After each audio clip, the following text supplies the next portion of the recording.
Why death penalty should be legal.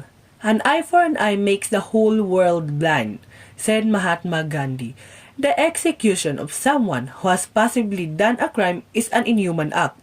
Death penalty is hypocritical and flawed. If killing is wrong, why do we kill when a criminal has done the crime of killing someone? The death penalty or capital punishment is defined as the infliction of death as a punishment for breaking criminal law. In the United States, the death penalty is usually applied for crimes that are considered especially horrible, such as murder, but is also used in cases of treason and large-scale drug trafficking. The death penalty or capital punishment is the execution of an offender sentenced to death after conviction by a court of law of a criminal offense. In more specific terms, the death penalty is the execution of an individual for a specific crime. In the Philippines, the death penalty is administered in two ways.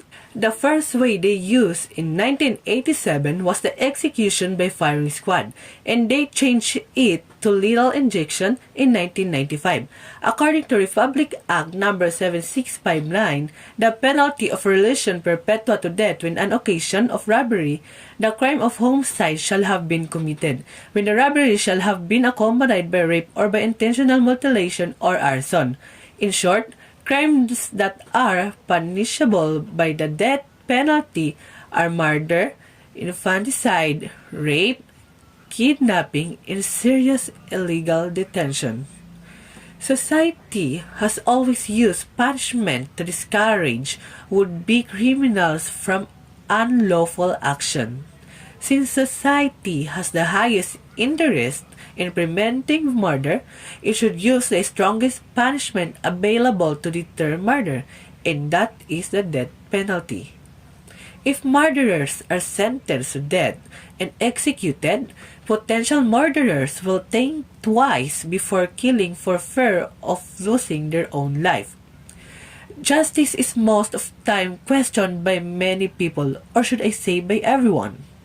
This brings problems or agonies, especially to the side of the victims. Victims should be treated with compassion and respect for their dignity. It is already the right time to start doing something that goes beyond things we got used to. People have become so liberal that they are willing to give everyone a second chance. People want to give the man who raped and murdered 10 women in a matter of days the same second chance as a little boy who stole a candy bar from the grocery store.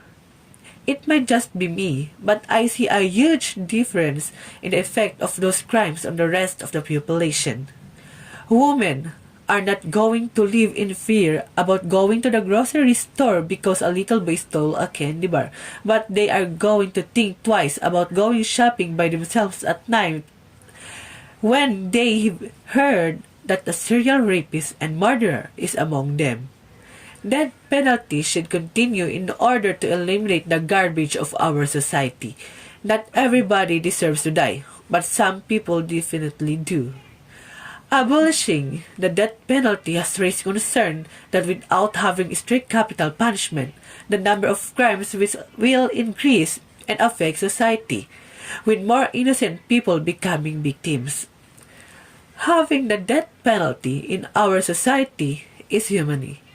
It helps the overcrowding problem and gives relief to the families of the victims who had to go through an event such as murder.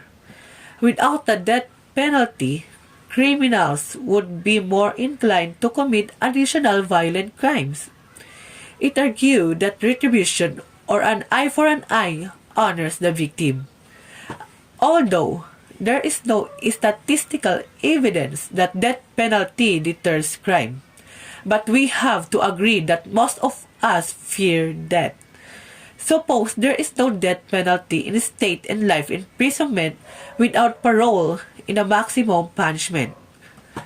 What is stopping a prisoner who is facing a life imprisonment without parole to commit another murder in the prison?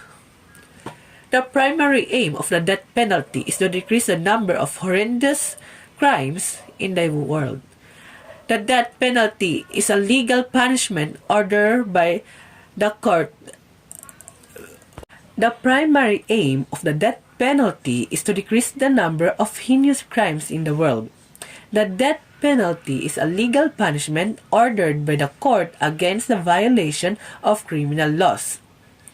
The methods of death penalty vary from country to country. It gives people an idea as to what the law is capable of doing. Death penalties are enforced on people who have performed profound malpractices and crimes. Sparing the lives of even a few prospective victims by deterring their murderers is more important than preserving the lives of convicted murderers because of the possibility or even the probability that executing them would not deter others. Whereas the life of the victims who might be saved are valuable. That of the murderer has only negative value because of his crimes. Surely, the criminal law is meant to protect the lives of potential victims in preference to those of actual murderers. The role of public opinion and collective conscience plays a vital role in the imposition of death penalty in many countries. The punishment must befit the crime so that the court reflects the public abhorrence of the crime. The court must consider both the rights of the criminal as well as the rights of the victim and society at large while deciding the mode of execution. Many think that death penalty are violating human rights, but still, it is practiced in many countries. It not only prevents future crimes, but it makes a person think twice before committing a deadly crime. Death penalty is a harsh reality showing that the world is filled with cult trips and criminal activities. Crimes have risen to such a level that execution is the only way to stop deadly crimes. According to Senator Manny Pacquiao, I don't want innocent people to be punished by death. So, we want to fix first our judicial system in this country and arrange everything and make sure that government is performing its duty, he said. Executing someone permanently stops the worst criminals and means we can all feel safer as they can commit any more crimes. It also scares other people who might be thinking about committing a crime, and so it serves as a deterrence. Thank you.